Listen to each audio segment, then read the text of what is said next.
وعلیکم السلام ورحمۃ اللہ وبرکاتہ۔ اللہ رب العالمین خیر و عافیت میں رکھے۔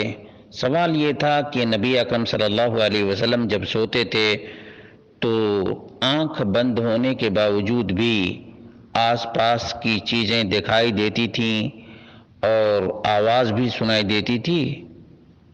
اس کا جواب یہ ہے کہ نہیں، یہ صرف اور صرف جبریل اور فرشتے کی آمد کے وقت کی بات ہے، جو خاص ہے، بالکل عام نہیں ہے۔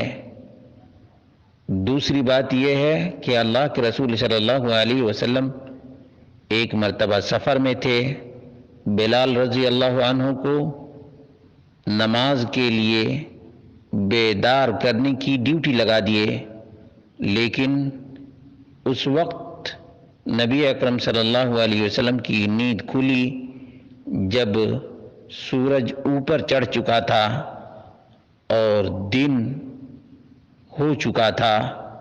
سورج کی تپش اور گرمی سے آپ بیدار ہوئے۔ معلوم یہ ہوا کہ اگر دیکھ رہے ہوتے یا سن رہے ہوتے تو آپ کی فجر کی نماز قضا نہ ہوتی۔ اسی طرح سے دوسرا سوال یہ تھا کہ کیا اللہ کے رسول صلی اللہ علیہ وسلم جو خواب میں دیکھا کرتے تھے وہ بالکل سچ ہوا کرتا تھا؟